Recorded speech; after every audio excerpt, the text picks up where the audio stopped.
Video शुरू करने से पहले कमेंट बॉक्स में लिखे नमो बुद्धाय। चलिए आज की यह वीडियो शुरू करते हैं। एक गुरु का शिष्य बहुत बातूनी था। वह हर समय बातें करता रहता था, दिन भर इधर उधर की बातें करता रहता था और आश्रम के अन्य शिष्यों को सुनाता, उन शिष्यों को गालियां देता है और वह उन शिष्यों से गपशप भी करता और दूसरों के साथ अच्छा व्यवहार करने की कोशिश करता है। अपने मुंह से अपनी प्रशंसा करता रहता है और हमेशा अपने आप को गुरु के सामने सबसे बुद्धिमान और सिद्ध शिष्य साबित करने की कोशिश करता है। अपने को सभी शिष्यों से अलग और श्रेष्ठ मानता। उसने कहा कि मैं एक अमीर परिवार का लड़का हूं। अगर मैं चाहता तो एक आरामदायक और शानदार जीवन जी सकता था, लेकिन मैं वह सब छोड़कर यहां आया क्योंकि मुझे सच्चाई की तलाश है। मैं खुद को जानना चाहता हूं, मैं जीवन को जानना चाहता हूं, इसलिए मेरा यज्ञ सबसे बड़ा है। एक दिन गुरुजी ने सभी शिष्यों को आश्रम में बुलाया और कहा कि आप सभी को अगले 1 महीने तक कुछ संकल्प लेना है। इससे आपका संकल्प मजबूत होगा और आप में आत्मबल का संचार होगा। आप सभी अपनी क्षमता के अनुसार कोई भी संकल्प ले सकते हैं और 1 महीने के पहले आप में से जो कोई भी अपने संकल्प को भंग करता है वह अपनी पुरानी दिनचर्या में वापस चला जाएगा। सभी शिष्यों ने अपनी शक्ति के अनुसार बड़े या छोटे संकल्प लिए और गुरु को अपना संकल्प बताकर वहां से चले गए। लेकिन बातूनी शिष्य अपने को सबसे अलग और बड़ा दिखाना चाहता था। तभी वह गुरु की झोपड़ी में पहुंचा और बोला कि मुझे कोई छोटा संकल्प नहीं करना है, बल्कि अपने जैसा कोई बड़ा और महान संकल्प करना है। कृपया बताएं कि मैं कौन सा संकल्प लूं। उस बातूनी शिष्य की बात सुनकर गुरु मुस्कुरा दिए और कहा, क्या तुम मेरे द्वारा दिए गए संकल्प को पूरा कर पाओगे? क्या तुम्हारे लिए उसे पूरा करना संभव होगा? नहीं, यह तुम्हारे लिए संभव नहीं है। तुम इसे पूरा नहीं कर सकते तो अपना संकल्प खुद खोजो। शिष्य ने कहा, नहीं गुरु, मैं पूरा करूंगा। आप मुझे जो भी संकल्प दें, आप कृपया मुझे बताएं। गुरु ने कहा, ठीक है, फिर आप अगले महीने चुप रहेंगे, मुंह से एक शब्द भी नहीं निकलेगा। वह आपका संकल्प है। शिष्य ने कहा, गुरुजी, क्या यह संकल्प है? यह बहुत आसान है, केवल 1 महीने के लिए चुप रहना है। मुझे एक बड़ा संकल्प दें जो मेरे श्रेय के योग्य है, जिसे पूरा करने में मुझे परेशानी हो। गुरु ने कहा, पहले आप इस संकल्प को पूरा करें। शिष्य ने गुरु की आज्ञा का पालन किया। वह उसी समय चुप हो गया और मुड़ा और झोपड़ी से बाहर चला गया। उसे चुप रहना बहुत आसान लगा। उसने किसी तरह चुपचाप एक दिन बिताया, लेकिन दूसरे दिन से उसके मन में न बोलने का बोझ बढ़ने लगा। तीसरे दिन उन्हें भारीपन महसूस होने लगा और चौथे दिन एक अजीब सी बेचैनी होने लगी। क्योंकि आश्रम के सभी शिष्य आपस में बात कर रहे थे, वह भी उनके सामने अपना पक्ष रखना चाहता था और उनकी बात बंद करना चाहता था, लेकिन उसका संकल्प उसके रास्ते में आ खड़ा हुआ। इसलिए वह सारा दिन केवल मुंह और आंखें ही बनाता रहा। ऐसे ही कुछ दिन और बीत गए और शिष्य बीमार पड़ गया। उसका सिर फटने वाला था, खाने पीने का भी मन नहीं करता था। वह बस बोलना चाहता था। वह गुरुजी के पास गया और उनके सामने बैठ गया और उन्हें लिख कर कहा, गुरुजी, मुझे बोलना है, बिना कहे मुझे सांस नहीं आ रही है। मेरा दम घुट रहा है। मैं अंदर से पागल हो रहा हूं। मैं क्या कर सकता हूं? क्या मुझे अपने संकल्प तोड़ देना चाहिए? गुरुजी यह पढ़कर मुस्कुराए और कहा कि संकल्प तो टूटने के लिए होते हैं, लेकिन जो व्रत को पूरा करता है वही अपने भीतर की शक्ति को बढ़ा सकता है, और जो अपनी आंतरिक शक्ति को बढ़ा लेता है वही जीवन के पथ पर आगे बढ़ता है। बुद्धि और जागृति संकल्प लेना आपके हाथ में था और उसे तोड़ना आपके ऊपर है। आपके अनेक सह शिष्य संकल्प तोड़कर अपनी दिनचर्या में लौट आए हैं। अगर आप ऐसा नहीं कर पा रहे हैं तो आप अपने संकल्प को तोड़ भी सकते हैं और अपनी पुरानी दिनचर्या में वापस जा सकते हैं। लेकिन याद रहे, अगर आज आप इस छोटे से संकल्प को संभाल नहीं पा रहे हैं तो बाकी जिंदगी कैसे संभालेंगे? मुझे शक है। बाकी फैसला पूरी तरह तुम्हारे हाथ में है गुरुजी। इतनी बात कहकर वहां से चले जाते हैं और वह शिष्य खुद को अपनी झोपड़ी में बंद कर लेता है। वह कभी कभी झोपड़ी से बाहर आ जाता, केवल अपने आवश्यक कार्यों के लिए। बाकी समय वह कुटिया के अंदर ही बैठा रहता था। 15 दिन बीत चुके थे और आश्रम के सभी छात्रों का संकल्प लगभग टूट चुका था, लेकिन उस बातूनी शिष्य का संकल्प अभी भी चल ही रहा था कि प्रतिज्ञा लेने के बाद से वह एक शब्द भी नहीं बोला। पूरा आश्रम हैरान था कि इतना बोलने वाला शिष्य चुप कैसे हो गया। 15 दिन बाद वह अपने गुरु के पास गया और लिखित में कहा कि हे गुरुजी, मैं बाहर से चुप हूं, लेकिन मेरे अंदर कई आवाजें हैं। बहुत रोना और शिकायत है।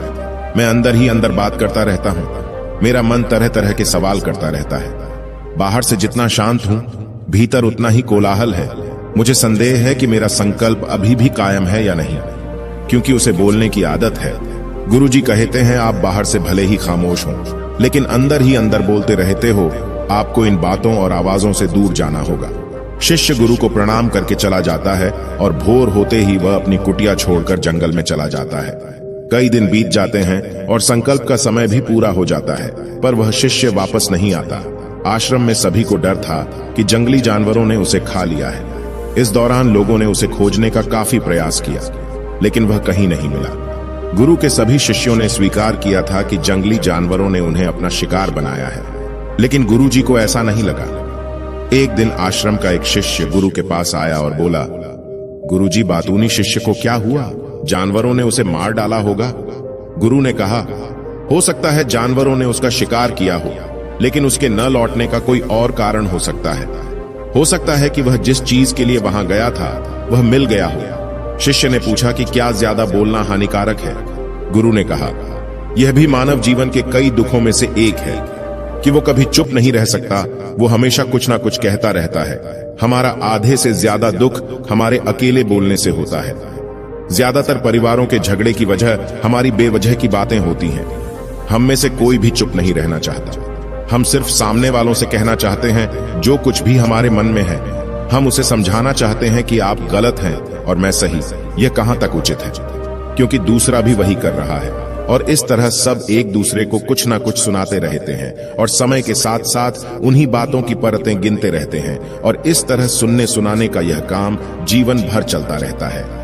लेकिन इस अज्ञानता में हम अपना समय, अपना जीवन, अपनी समझ और सबसे महत्वपूर्ण वह अनमोल क्षण खो देते हैं जिसे जिया जा सकता है, जिसका अनुभव किया जा सकता है, जिसमें आनंद पाया जा सकता है। लेकिन बदले में हमें क्या मिलता है? कुछ भी नहीं, सब व्यर्थ जाता है। हम इस पागलपन में कहां खो चुके हैं? केवल कुछ लोगों को पता चलता है, बाकी लोगों को उनके आने का पता नहीं है, जैसे उन्हें उनके जाने का पता नहीं है। शिष्य ने कहा, फिर क्या इसका समाधान है? गुरु ने कहा कि आपके विचारों को पूरी जागरूकता के साथ देखना ही सभी मानसिक समस्याओं से बचने का एकमात्र तरीका है।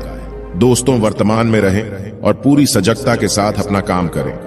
अगर आप यह वीडियो अभी तक देख रहे हैं तो कमेंट बॉक्स में लिखे नमो बुद्धा और वीडियो लाइक कर दे। अब चलते हैं कहानी में आगे। उस बातूनी शिष्य को आश्रम छोड़े हुए 3 महीने बीत चुके थे, पर उसका कोई समाचार न था। अब तक सब सह शिष्य भी उसके लौटने की आशा छोड़ चुके थे, लेकिन एक दिन वह आश्रम लौट आता है। उसे देखकर सभी चकित और प्रसन्न हुए, लेकिन अब वह बोलने वालों में से नहीं था। वह कुछ और के रूप में वापस आया। उसमें एक अजीब परिवर्तन महसूस किया जा सकता था। उसके चेहरे पर एक अजीब सा भाव था और उसकी आंखों में बड़ा सुकून था। आश्रम में आते ही सभी शिष्यों ने उन्हें चारों ओर से घेर लिया और बात करने लगा। उसने अपने भाइयों से भी बात करना शुरू कर दिया। जितने भी शिष्य उससे बात करते थे, उन्हें लगता था कि वह पहले की तरह बड़बोले और बातूनी नहीं है। उनके मुख से निकला एक एक शब्द बड़े ही मधुर और ध्यान से निकला। कुछ देर दूसरे शिष्यों से बातें करने के बाद वह गुरु के पास गया। उसने गुरु के पैर छुए और कहा, गुरुजी, क्या मैं अब भी चुप हूं? क्या मेरा संकल्प अभी भी जारी है? गुरु ने कुछ देर तक शिष्य की आंखों में गौर से देखा और कहा, हां, तुम अब भी चुप हो। आपके मुंह से एक भी शब्द नहीं निकल रहा है और आपका संकल्प अभी भी कायम है। इसलिए वह शिष्य और भी गहरे जंगल में चला गया, इस आशा में कि वहां और शांति मिलेगी और मेरे मन में चहकना कम हो जाएगा। लेकिन मैं जितना एकांत में गया, मेरे अंदर की आवाज तेज होती गई। मुझे अपने अंदर की पुरानी आवाजें सुनाई देने लगी। तब मुझे एहसास हुआ कि मैं कितना गलत था जब मैं बुरा कहता था अपने परिवार के सदस्यों, दोस्तों और सह शिष्यों को बातें। इसलिए उस समय मैंने सोचा कि मैं सही था। जब मैं गुरु भाइयों की चुगली करता था और उनका मजाक उड़ाता था, तब भी मुझे लगता था कि मैं उनसे बेहतर हूं और मैं सही कर रहा है। लेकिन उस दिन मुझे पहली बार लगा कि मैं कितना गलत हूं। बहुत देर तक ये आवाजें, ये शिकायतें मेरे अंदर चलती रहीं, लेकिन धीरे धीरे मेरे अंदर से ये सारी आवाज चली गई। अब मैं अंदर से भी खामोश हूं। उस घने जंगल में बाहर से बोलने वाला कोई नहीं था और भीतर कोई आवाज नहीं बची थी। उस दिन पहली बार मुझे मौन का सही अर्थ समझ में आया। कितनी शांति थी मेरे आसपास। हालांकि अभी भी कुछ आवाजें थीं जो पहले आती थीं, लेकिन मैं उन्हें नहीं सुन सकता था। लेकिन अब मैं उन सभी आवाजों को स्पष्ट रूप से सुन सकता था, जो हवा की आवाज, पक्षियों के चहकने की आवाज, बहते पानी की आवाज, भौरों की गुनगुनाहट की आवाज मैंने पहली बार पूरे होश में सुनी। मैंने अपने आसपास इतनी शांति कभी महसूस नहीं की। आप पहली बार हैं जब मैंने शांति भंग करने के लिए अपने मुंह से एक शब्द निकाला है। मैं चिल्लाया हूं, हे भगवान, ये किस प्रकार की शांति है? सब कुछ इतना शांत क्यों है? क्या हुआ? लेकिन मेरे चिल्लाने पर भी कि शांति भंग नहीं हुई। सब कुछ वैसा ही है जैसा बाहर पहले भी सन्नाटा था और अंदर भी। हे गुरु, मैंने अपने गुरु भाइयों से बात की, मैंने आपसे बात की। मैं बोल रहा हूं, मैं चल रहा हूं, मैं सब कुछ देख रहा हूं, लेकिन मैं अंदर से बिल्कुल अकेला हूं। मैं चुप हूं, भीड़ में भी हूं, मैं अकेला हूं और अंदर से अकेला हूं। मैं तब भी अकेला हूं जब मैं अपने आप में शोर मचाना चाहता हूं। अब सब कुछ दिखाई देता है, सब कुछ सुना जाता है।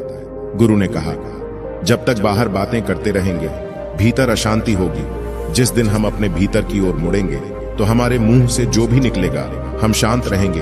दुनिया में जितनी भी बुराइयां हैं वे ज्यादातर हमारे बोलने से ही पैदा होती हैं, क्योंकि हम चुप नहीं रहना चाहते। हम जरूरत से ज्यादा बात करते हैं। हम दूसरे व्यक्ति की बात नहीं सुनना चाहते हैं, बल्कि चाहते हैं कि वह बात करना बंद कर दे। हम उसे बताना चाहते हैं कि मैं कौन हूं। हम उसे अपनी सारी क्षमताएं दिखाना चाहते हैं। बस यही हमारे जीवन का उद्देश्य रह जाता है। कभी एक दूसरे को सुनना नहीं चाहते, समझना नहीं चाहते। उन्होंने कभी चुप रहना नहीं सीखा, क्योंकि खामोश रहने से ही वो खुद को छोटा महसूस करते हैं।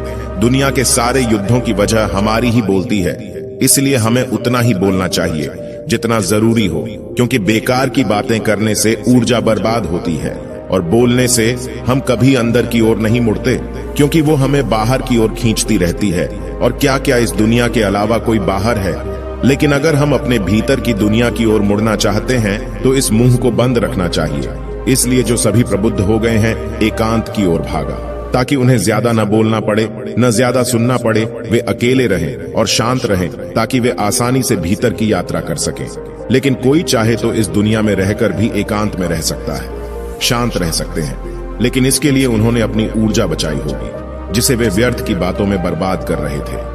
दोस्तों, इस कहानी की सीख यह है कि व्यर्थ बोलने से आपकी ऊर्जा नष्ट होती है, और ऐसा कहना हमें वापस भीतर नहीं जाने देता, क्योंकि यह हमें बाहर की ओर झुकाए रखता है। और जो अपने भीतर यात्रा करना चाहते हैं उन्हें अपना मुंह बंद रखना चाहिए। मुझे आशा है कि आपको यह कहानी पसंद आएगी और आपको बहुत कुछ सीखने को मिला होगा। धन्यवाद। अगर आप यह वीडियो अभी तक देख रहे हैं तो कमेंट बॉक्स में लिखे नमो बुद्धा और वीडियो लाइक कर दे और अपने उन दोस्तों को भेजे जो ज्यादा बोलते हो।